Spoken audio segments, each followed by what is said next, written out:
Por eso la tenemos a la diputada provincial Amalia Granata. Hola Amalia, buenas tardes. Nico Magaldi te saluda. ¿Cómo te va? Hola, ¿qué tal? ¿Cómo les va? Buenas tardes. Bien, gracias por recibirnos primero, Amalia. Bueno, veo que estás ahí confinada en tu casa, ¿no?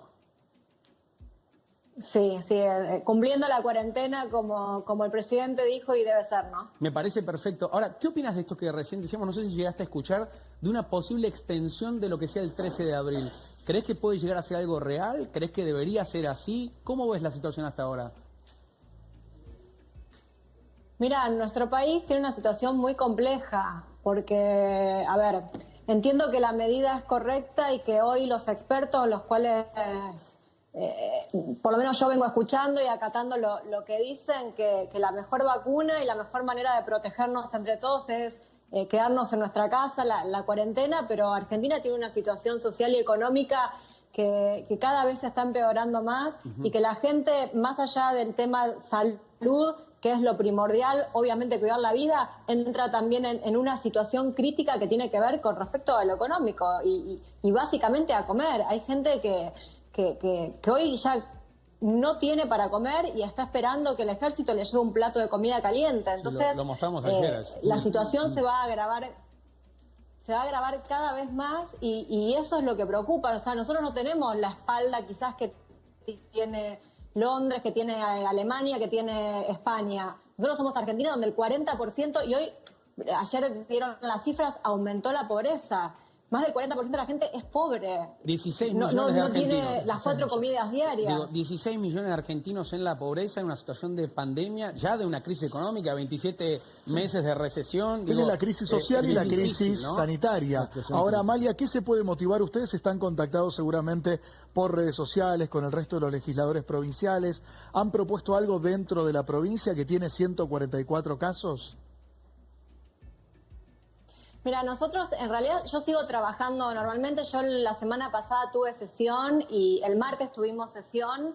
Obviamente con las medidas sanitarias adecuadas. ¿O fueron? ¿No fueron? ¿Ustedes fueron? No, presencial. ¿Presencial fue? ¿Y nosotros fuimos. Qué extraño. Sí, ¿No es riesgoso? Sí, fue presencial en el No sé si es riesgoso o no, pero entiendo que tienen que estar, pero podrían hacerlo digital también, ¿no? Digo, las aplicaciones permiten hacerlo, no sé qué pensás, porque quizás decís, tengo que estar, pero quizás no quisiera ir. Sí, la pregunta es si había un protocolo de seguridad también en ese momento.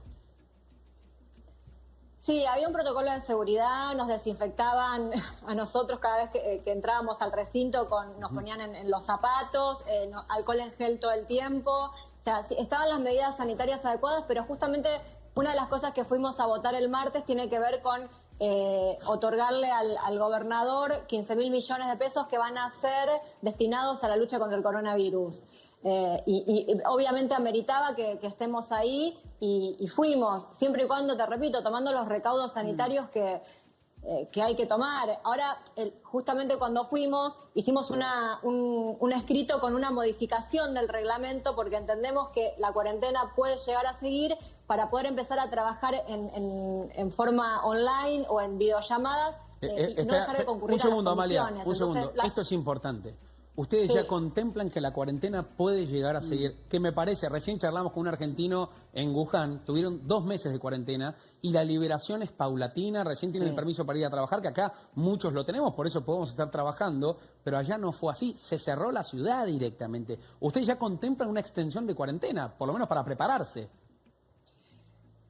Nosotros, ante la duda, que no sabemos si esto va a seguir o no, firmamos un acuerdo para poder modificar una parte del reglamento, porque esto es nuevo, ir a una comisión a través de Skype. Entonces dejamos eso asentado porque entendimos que el martes iba a ser la última sesión extraordinaria después de votar este presupuesto que va a ser destinado al coronavirus, y dejamos asentado eso, y si la cuarentena se extiende, nosotros empezaríamos a trabajar en forma online a través de videoconferencia, Amalia, en las diferentes comisiones de las cuales integramos. Amalia, vos siempre tenés una mirada bastante aguda de la actualidad. Me pregunto cómo estás viendo el accionar, obviamente, del presidente, del ministro Ginés y también del ministro de Educación. ¿Te parece que están por el buen camino? ¿Avalás las medidas que están tomando? Mira, te voy a ser sincera, yo cuando el presidente habló por la primera vez, que fue cuando dictó la cuarentena, obviamente yo tengo una posición muy diferente a él ideológicamente o políticamente, y me pareció muy correcto su discurso, me pareció que estaba muy bien y que llevó tranquilidad al pueblo. Creo que después las otras apariciones ya no me han gustado, no me ha gustado su tono, no me ha gustado cómo se dirige a los argentinos, llamándolos miserables, llamándolos bobos a los que no cumplen la cuarentena. Me parece que el presidente hoy tiene una responsabilidad enorme y cada vez que aparece o habla tiene que dar un discurso de paz, no un discurso que genere odio o grieta en los argentinos. Ahora, bueno, hablando de la grieta, por ejemplo, como la de ayer... Eso, hablando de la grieta, justo los cacerolazos que aparecieron mezclados con los aplausos a los médicos a las 21 horas, que ha generado en balcones, en diferentes barrios, muchas tensiones. Unos reclamando la baja de salarios a los políticos en general y otros aplaudiendo a quienes nos cuidan. ¿Qué te da eso para observar? ¿Qué mensaje crees que hay en la sociedad ahí? Yo creo que es lo que te decía recién, nosotros estamos todos esperando que hable el presidente porque estamos en sus manos prácticamente, esperando que las medidas que él tome sean las adecuadas para la sociedad, y si él cada vez que va a hablar va a llamar miserable a los empresarios, va a llamar bobos a los que no cumplen la cuarentena y va a generar o va a sacar cosas que hizo mal el anterior gobierno, y va a generar todo este odio, este resentimiento, y va a profundizar esta grieta, me parece que no suma. Amalia, respecto a la palabra miserables, sí, creo que tenía que ver en el contexto, obviamente no lo mencionó con nombre y apellido, del despido de 1.500 trabajadores por parte de la empresa Techint, que hace más de 3 décadas vive del Estado y es una de las principales productoras de caños sin costura del mundo. Digo, estamos hablando de una empresa muy grande con cierta espalda que a los 7 días, en vez de resistir un poco y bancar la quincena, echó a los laburantes. No creo que tuvo que ver directamente con el cuentapropista, el kiosquero, el almacenero, el dueño de un bar, ¿no?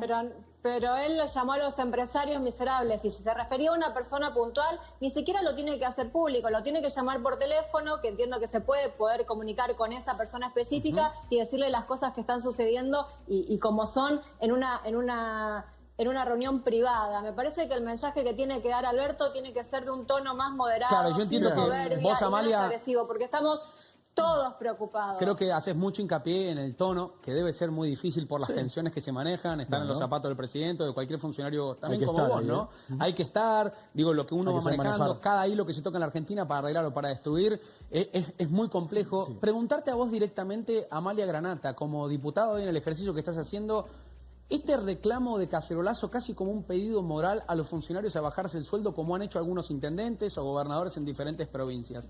¿Adherís, no adherís? ¿Te bajaste el sueldo? ¿No te bajaste el sueldo? ¿Donás tu sueldo? ¿Cómo lo ves?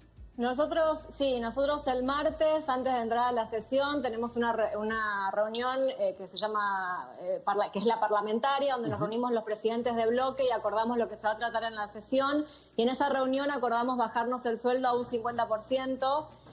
Los senadores de la provincia también lo hicieron, o sea, senadores y diputados de la provincia de Santa Fe rebajamos el sueldo al 50%, la dieta al 50%, pero no es que nos sacamos el sueldo y quedó ahí. Sí. Ese sueldo, ese 50% del sueldo tiene que ir destinado a una institución que nosotros elijamos cada uno.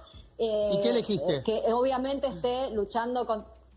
Mirá, nosotros estamos ahí hablando con 2 instituciones y vamos a ver si... A ver, esto tiene que quedar registrado, va a haber una declaración jurada, no perfecto. Es que yo digo, lo voy a donar, esto tiene que estar todo presentado y acreditado, que va a llegar al lugar, al destino, o sea, es todo... ¿Y qué va a hospitales, a fundaciones? La forma correcta...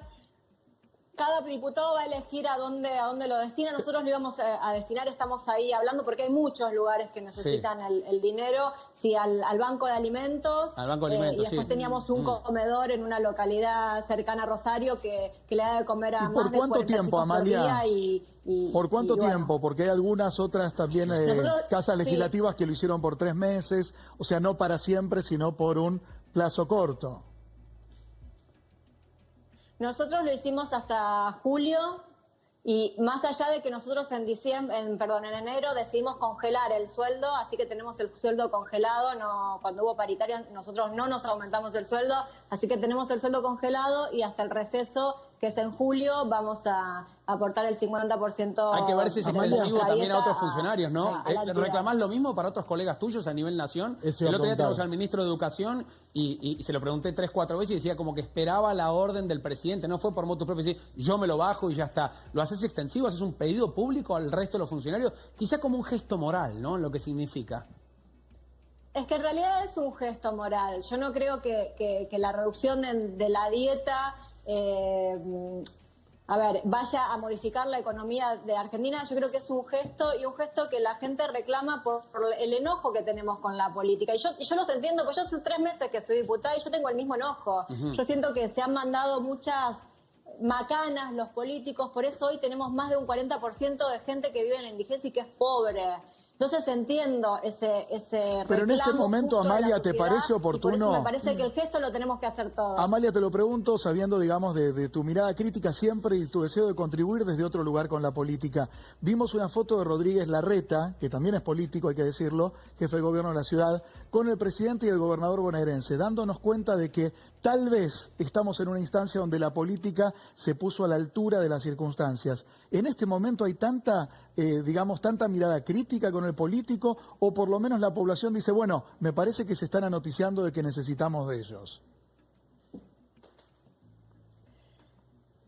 A ver, la población está viendo también que empezaron a partir del coronavirus, más allá de que ya lo veníamos viendo, a salir a la luz un montón de situaciones que tienen que ver con el estado de los hospitales, con la falta de insumos, con un montón de cuestiones que la política venía relegando. Entonces la gente está enojada con los políticos y le reclama, y la gente también tiene esa fantasía, a lo mejor que en muchos casos es cierta, pero no te puedo asegurar que no en la mayoría, porque del cuerpo que somos 50, por lo menos en la legislatura de Santa Fe, no hay ningún millonario o ninguno que se haya hecho millonario con la política, como también los hay. O sea, no todos los políticos son iguales y no todos los políticos están en política para hacerse ricos y vivir de esto. Pero entiendo el enojo de la gente porque durante el transcurso de muchos años en Argentina ha sucedido eso. Es gente que se ha enriquecido con la política. Hay que controlar las tensiones. Del laburante. Hay que controlar las tensiones porque los ánimos encerrados son distintos. A ver, Nilda. Amalia, te quería preguntar,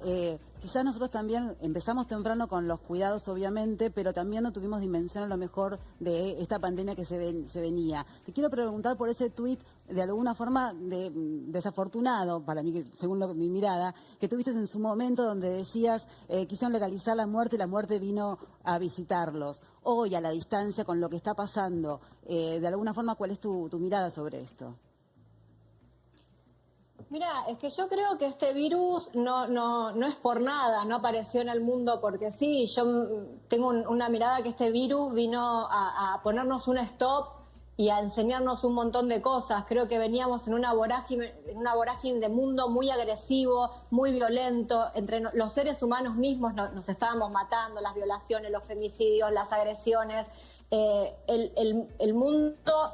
A ver, la ecología, los incendios forestales, la matanza de los animales, creo que veníamos en una ola de violencia y lo asocié obviamente con un tema que tiene que ver con mi lucha de todos los días y que va a seguir intacta, que justo el día que el presidente va a meter el proyecto de legalización del aborto, se dictamina la cuarentena, o sea... Fue como para pensar más que no fue ni para agredir, ni para generar grieta, ni para generar odio. Amalia, te repito, para mí Amalia, pero es un tema que a reflexionar lo que somos como seres humanos. Ok, siguiendo esta línea entonces, ¿qué mensaje le darías a la gente?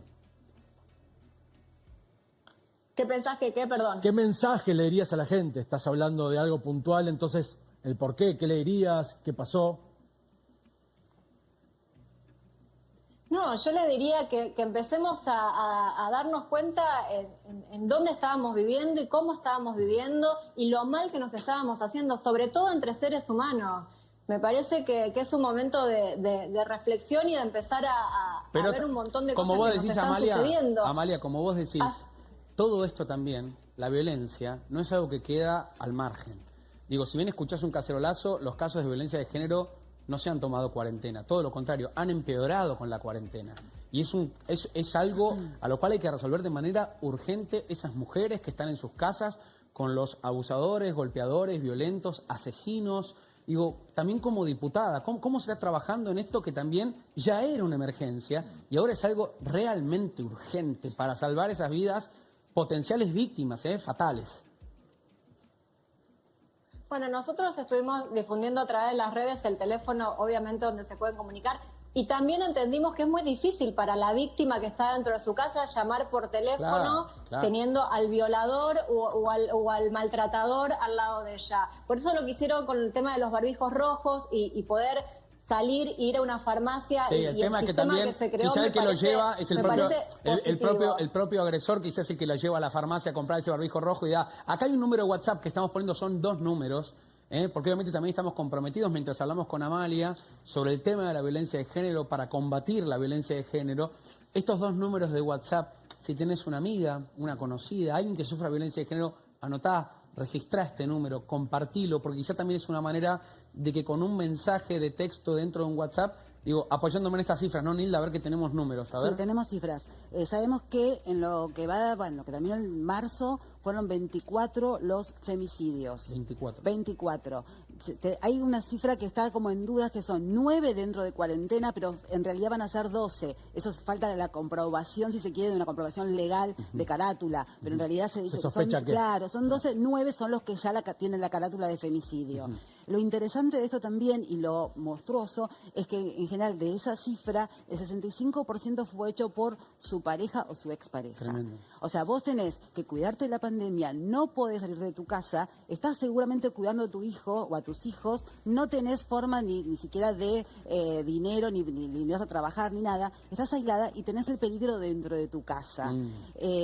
Eso no solamente uno puede decir tiene que ver con nuestro país, con nuestra sociedad. Esto es una alerta mundial. Una triste realidad se dio también. En España, hay cifras en Italia, en todo lo que es América. En realidad, bueno, en Madrid están están cuando escuchan gritar a una mujer en el piso, le llaman, un departamento vecino, salen a golpear cacerolas. Y digo, qué distancia lo que pasó los otros días, que se propuso un ruidazo por los femicidios en nuestra república, y salió muy poca gente, por lo menos en mi barrio. Digo, estaría bueno que apliquemos estas protestas para mujeres que están muriendo hoy.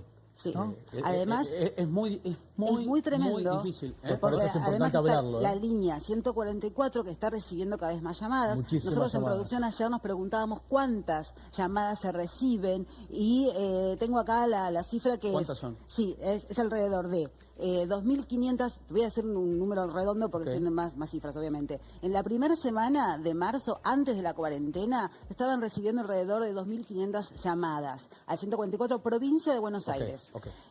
A partir del 19 hasta el 26 se multiplicaban a más de 4.000. Una semana. Una semana, ¿por qué? Porque se mezclaron varias cosas. Los especialistas te dicen, bueno, de ese número que se sumó, seguramente tenés gente que también llamó por coronavirus, llamaron por otras cosas. Pero en realidad es el doble. O sea, se habla del 60% más. Ojalá, y teniéndote a vos, Amalia, acá, a quien aprovecho a saludarte, podamos también resolver estos problemas que ya venían en nuestro país y que se puedan seguir mejorando. Te mandamos un beso grande y te agradecemos este tiempo.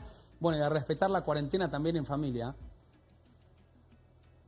Así es, y a los que podemos, si tenemos a lo mejor una familia que no atraviesa por estos problemas de violencia, a disfrutarla, que hace bien también estar con nuestros hijos, dedicarle tiempo, conocerlos, que a veces uno por la vorágine laboral no les dedica el tiempo necesario. Aprovechemos a la familia que hace bien. Les mando un beso enorme. Dale, un beso gigante. Amalia, gracias por habernos atendido, un beso a la familia.